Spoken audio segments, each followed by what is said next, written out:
Hatchet. Chapter 1. Brian Robeson stared out the window of the small plane at the endless green northern wilderness below. It was a small plane, a Cessna 406, a bush plane, and the engine was so loud, so roaring and consuming and loud, that it ruined any chance for conversation. Not that he had much to say. He was 13 and the only passenger on the plane with a pilot named, what was it? Jim or Jake or something, who was in his mid-40s and who had been silent as he worked to prepare for takeoff. In feet, since Brian had come to the small airport in Hampton, New York to meet the plane, driven by his mother, the pilot had spoken only 5 words to him. Get in the co-pilot seat, which Brian had done. They had taken off, and that was the last of the conversation. There had been the initial excitement, of course. He had never flown in a single-engine plane before, and to be sitting in the co-pilot seat with all the controls right there in front of him, all the instruments in his face as the plane clawed for altitude, jerking and sliding on the wind currents as the pilot took off, had been interesting and exciting. But in 5 minutes, they had leveled off at 6,000 feet and headed northwest, and from then on, the pilot had been silent, staring out the front. And the drone of the engine had been all that was left.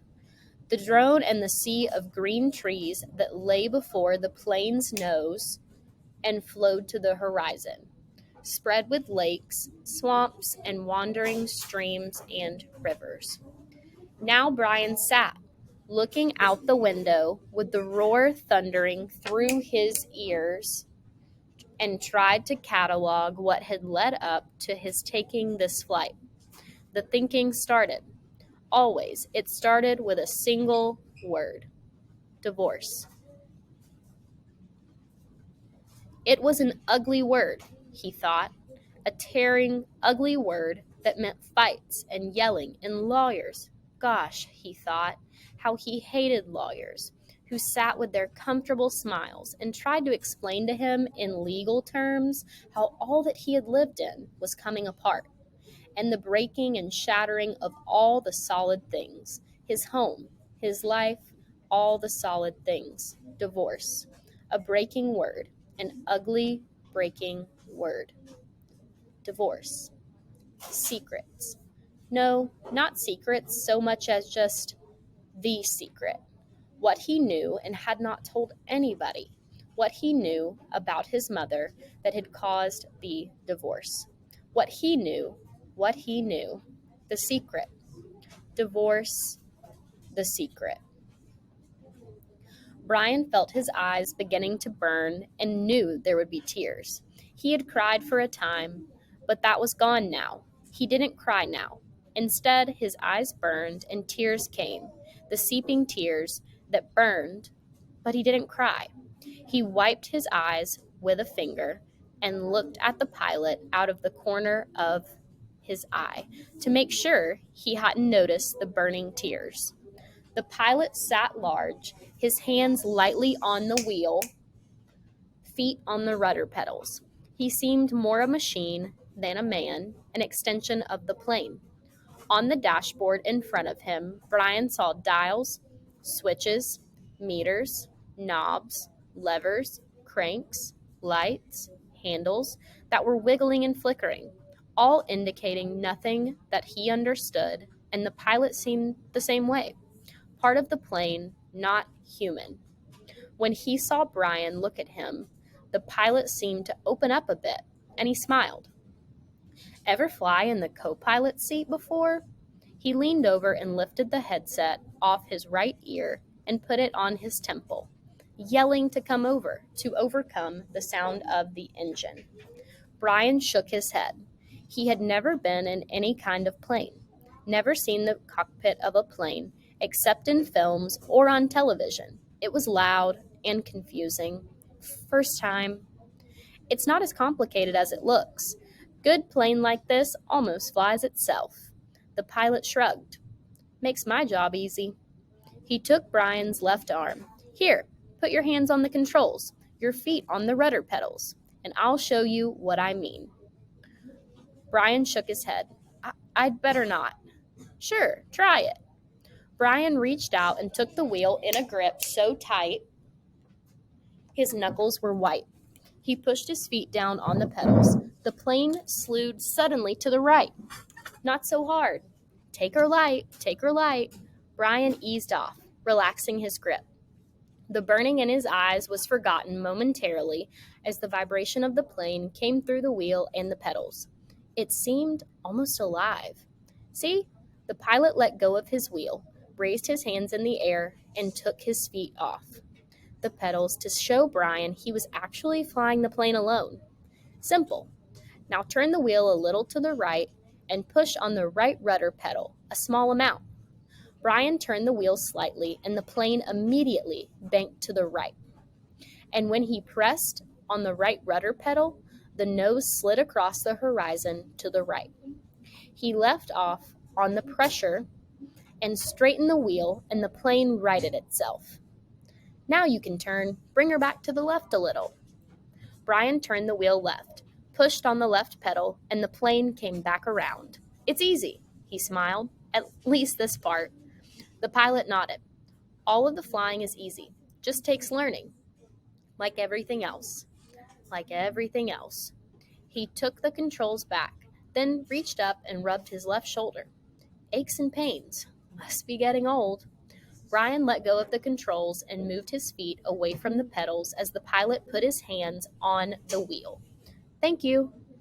But the pilot had put his headset back on, and the gratitude was lost in the engine noise, and the things went back to Brian looking out the window at the ocean of trees and lakes.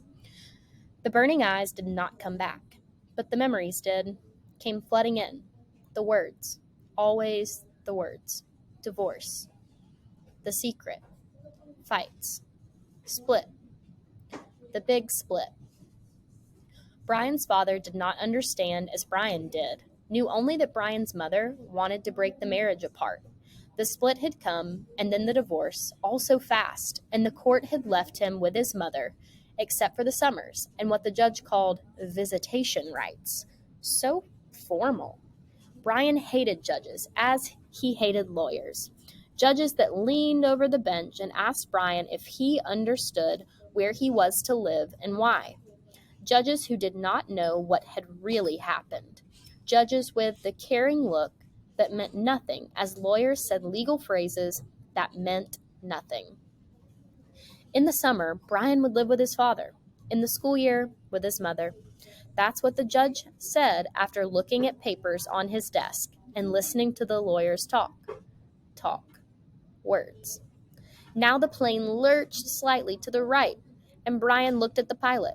He was rubbing his shoulder again, and there was the sudden smell of body gas in the plane. Brian turned back to avoid embarrassing the pilot, who was obviously in some discomfort. Must have stomach troubles. So this first summer, when he was allowed to have visitation rights with his father, with the divorce only 1 month old, Brian was heading north. His father was a mechanical engineer who had designed or invented a new drill bit for oil drilling, a self-cleaning, self-sharpening bit.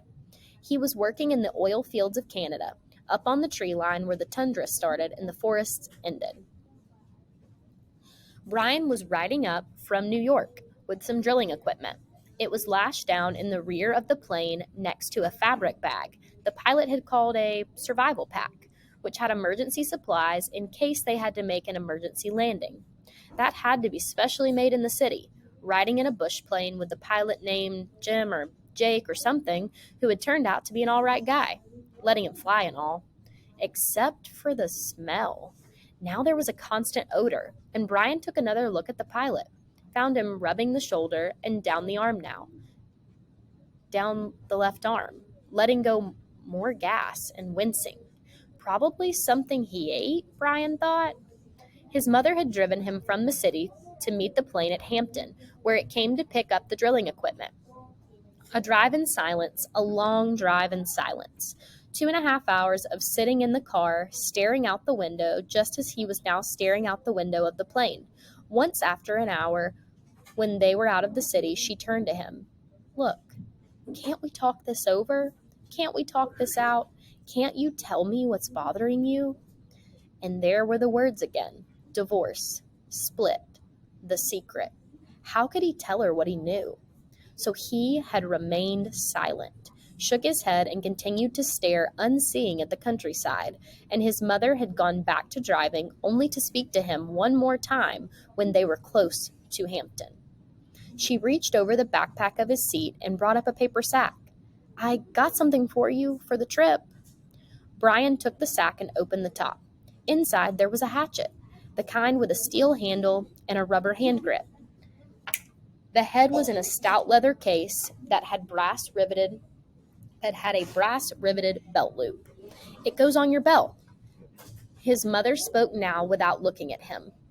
There were some farm trucks on the road now, and she had to weave through them and watch traffic.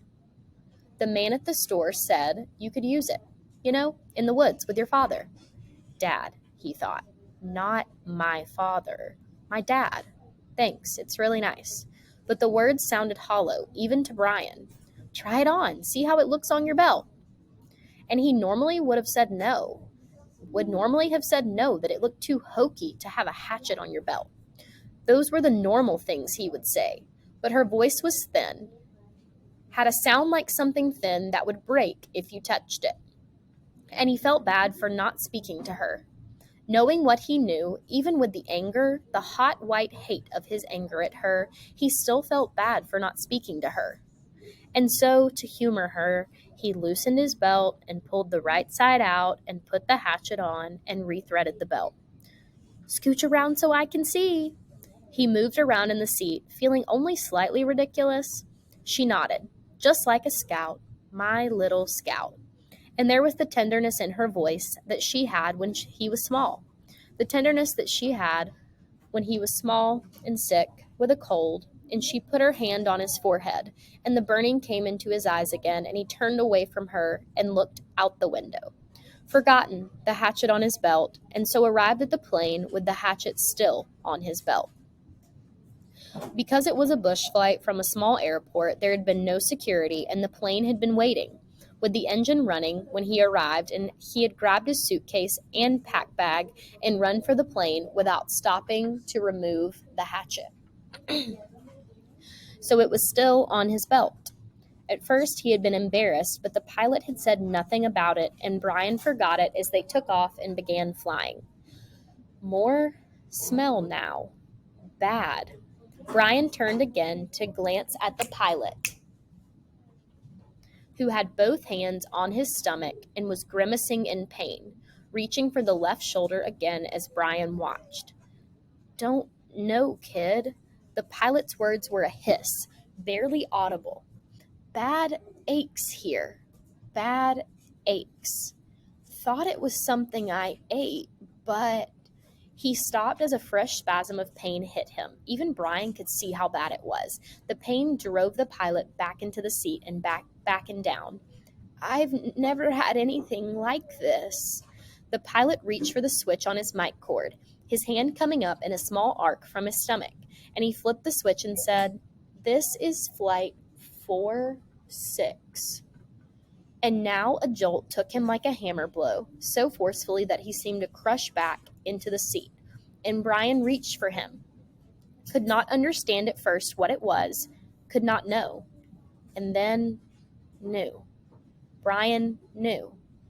The pilot's mouth went rigid. He swore and jerked a short series of slams into the seat, holding his shoulder now, swore and hissed, Chest, oh gosh, my chest is coming apart. Brian knew now. The pilot was having a heart attack. Brian had been in the shopping mall with his mother when a man in front of Paisley's store had suffered a heart attack. He had gone down and screamed about his chest, an old man, much older than the pilot. Brian knew. The pilot was having a heart attack, And even as the knowledge came to Brian, he saw the pilot slam into the seat one more time, one more awful time. He slammed back into the seat, and his right leg jerked, pulling the plane to the side in a sudden twist, and his head fell forward and spit came. Spit came from the corners of his mouth, and his legs contracted up into the seat, and his eyes rolled back in his head until there was only white. Only white for his eyes, and the smell became worse, filled the cockpit, and all of it so fast, so incredibly fast that Brian's mind could not take it in at first, could only see it in stages. The pilot had been talking just a moment ago, complaining of the pain. He had been talking. Then the jolts had come.